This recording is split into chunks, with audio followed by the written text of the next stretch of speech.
जय गणेश भगवान, जय माँ लक्ष्मी भैया, राधे राधे, जय श्री कृष्ण भगवान जी। आप सबका मेरे चैनल में स्वागत है। आप सबको सावन मास की हार्दिक शुभकामना है। नमो नारायण। सावन मास महात्म्य अध्याय 8वां आज प्रस्तुत कर रहे हैं हम। श्रावण मास में किए जाने वाले बुद्ध गुरु व्रत का वर्णन। ईश्वर बोले, हे सनत कुमार, अब मैं समस्त पापों का नाश करने वाले बुद्ध गुरु व्रत का वर्णन करूँगा, जिसे श्रद्धा पूर्वक करके मनुष्य परम सिद्धि प्राप्त करता है। ब्रह्मा जी ने चंद्रमा को ब्राह्मणों के राजा के रूप में अभिषिक्त किया। किसी समय उसने रूप तथा यवन से संपन्न तारा नामक गुरु पत्नी को देखा। उसकी रूप चंपदा से मोहित होकर वह काम के वशीभूत हो गया और उसने अपने घर में रख लिया। इस प्रकार बहुत दिन बीतने पर उसे बुद्ध नामक एक पुत्र हुआ, जो बुद्धिमान, सौंदर्यशाली तथा सभी शुभ लक्षणों से युक्त था।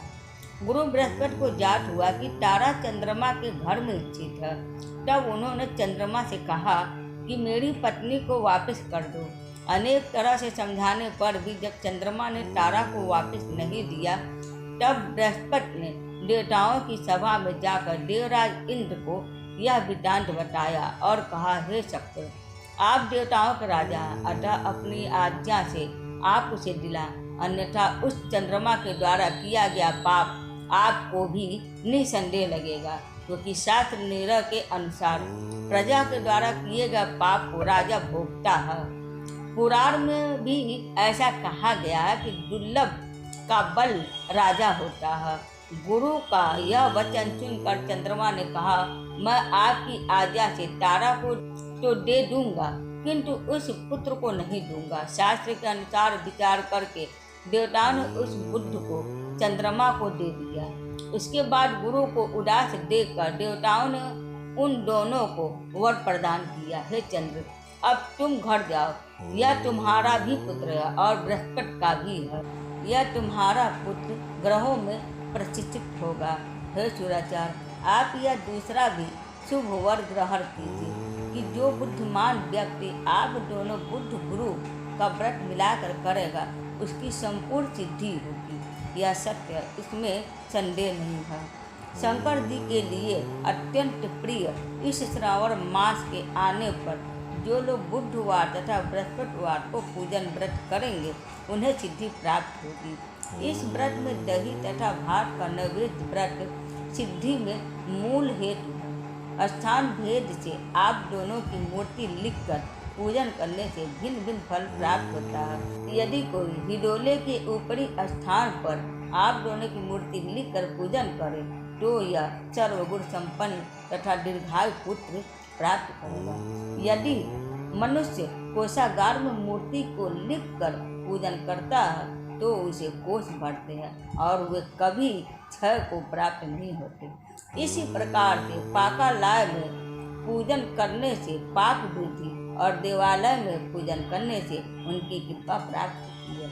शयागार में लिखकर पूजन करने से स्त्री का वियोग कभी नहीं होता है और धान्यागार में लिखकर पूजन करने से धान्य की वृद्धि होती है। इस प्रकार मनुष्य उन फलों को प्राप्त करता है।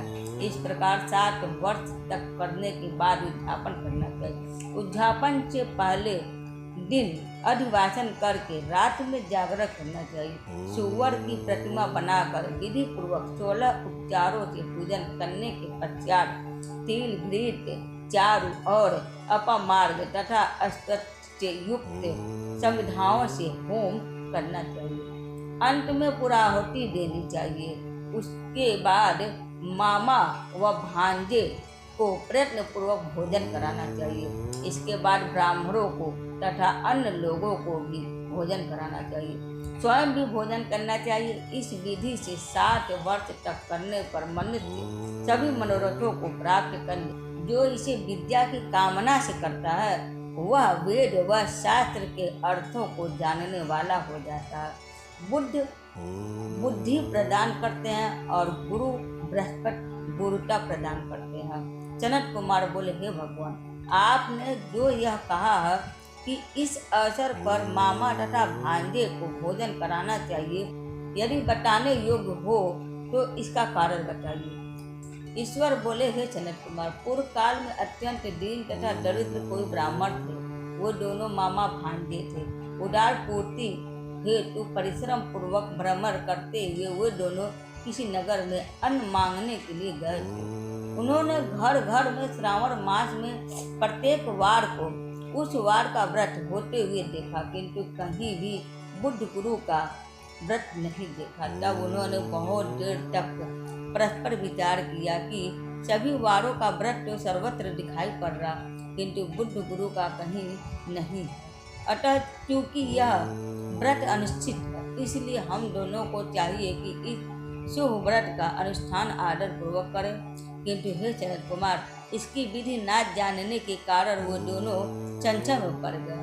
तब रात्र में उन्हें स्वप्न में इस व्रत की विधि दृष्टिगोचर हो गई। इसके बाद उन्होंने उसकी विधि के अनुसार व्रत को किया, जिससे उन्होंने अपार संपदा प्राप्त की। प्रतिदिन उनकी संपत्ति बढ़ने लगी और सभी लोगों को जात भी हो गई। इस प्रकार 7 वर्ष तक करके वो पुत्र व पौत्र आदि से संपन्न हो गए। उसके बाद उनके ऊपर प्रसन्न होकर बुद्ध व गुरु प्रकट हुए और उन्होंने उन दोनों को यह वर दिया, आप दोनों ने हम दोनों के निमित्त इस व्रत को प्रवर्तित किया है, इसलिए आज से कोई भी इस शुभ व्रत को करे, उसे व्रत की समाप्ति पर मामा तथा भांजे को प्रज्ञपूर्वक भोजन कराना चाहिए। इस व्रत के प्रभाव से उसे सभी कामनाओं की परम सिद्धि हो जाती है और अंत में चंद्र सूर्य पर्यंत उसका हमारे लोक में वास होता है। तो इस तरह से सावन मास महात्म्य अध्याय 8वां संपूर्ण हुआ। आशा है कि आप सबको मेरा वीडियो पसंद आया होगा। हरे कृष्ण, हर हर महादेव। लाइक और सब्सक्राइब करना ना भूलिएगा। तो बोलिए नमो नारायण।